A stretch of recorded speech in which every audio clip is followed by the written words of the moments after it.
नमस्कार, आप देख रहे हैं हल्ला बोल टीवी। मैं हूं दीपक शर्मा। बिहार में सांसदों की संख्या बढ़ने जा रही है। मतलब पूरे देश में बढ़ेगी, बिहार में भी बढ़ेगी, लेकिन बिहार को इसका जबरदस्त फायदा मिलेगा।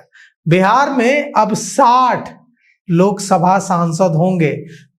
ऐसा मुमकिन है कि 2029 के लोकसभा चुनाव में बिहार से 40 नहीं बल्कि 60 सांसद जीतकर लोकसभा पहुंचे।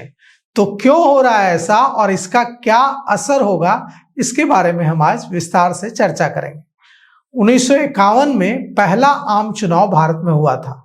तब बिहार में 44 निर्वाचन क्षेत्र थे। 73 के बाद परिसीमन हुआ और बिहार में 10 सीटें बढ़ गई। मतलब टोटल कुल सीटों की संख्या, लोकसभा सीटों की संख्या बिहार में 1973 में 54 हो गई।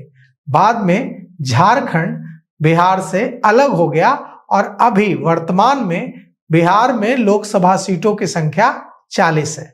2029 में लोकसभा का चुनाव होना है और केंद्र की मोदी सरकार ने लोकसभा चुनाव में विमेन रिजर्वेशन, महिला आरक्षण लागू करने की तैयारी कर ली है। और अगर विमेन रिजर्वेशन लागू करना है तो सीटों की संख्या बढ़ानी होगी और परिसीमन लागू करना होगा। मतलब देश में लोकसभा सीटों की संख्या 543 से बढ़कर 816 हो सकती है। जनसंख्या के अनुपात में हर राज्य में सीटों की संख्या बढ़ेगी और परिसीमन के मुताबिक सीटों की संख्या बढ़ाई जाएगी और कुल सीटों का 1/3 महिलाओं के लिए रिजर्व कर दिया जाएगा। ऐसे में बिहार में कितनी सीटों की बढ़ोतरी होगी? तो अभी बिहार में 40 लोकसभा सांसद हैं। 2024 के लोकसभा चुनाव में 40 सांसद जीतकर लोकसभा पहुंचे, लेकिन सीटों की संख्या अगर परिसीमन के मुताबिक बढ़ती है तो बिहार में लोकसभा सीटों की संख्या 60 हो सकती है। यानी 20 लोकसभा सीटों की वृद्धि मुमकिन दिख रही है यहां से।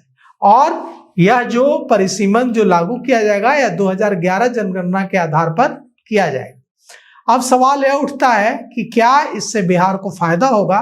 तो इससे बिहार को जबरदस्त फायदा होगा, क्योंकि अभी एक सांसद पर इतना ज्यादा जनसंख्या भार है कि वो अपने क्षेत्र में जा भी नहीं पाते।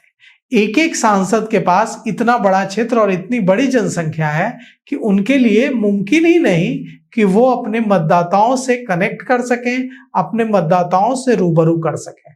इसीलिए लंबे समय से परिसीमन के मुताबिक सीटों की संख्या बढ़ाने की मांग की जा रही थी और आरएलएम सुप्रीमो उपेंद्र कुशवाहा ने तो इसके लिए आंदोलन भी कर दिया था।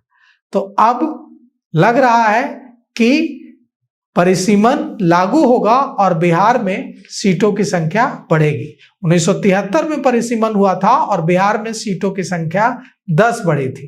कहा जा रहा है कि इस बार अगर परिसीमन लागू होता है तो बिहार में सीटों की संख्या 20 बढ़ जाएगी और बिहार में सीटों की संख्या 40 से बढ़कर 60 हो जाएगी। अगर ऐसा होता है तो आम लोगों को अपने सांसदों से कनेक्ट करने और सांसद को अपने मतदाताओं से कनेक्ट करने में सुविधा होगी, क्योंकि कम जनसंख्या होगी, छोटा क्षेत्र होगा, सांसद ज्यादा बेहतर तरीके से अपने मतदाताओं से कनेक्ट कर पाएंगे और मतदाताओं के लिए भी यह सुविधाजनक होगा कि वे अपने सांसद तक पहुंच पाए।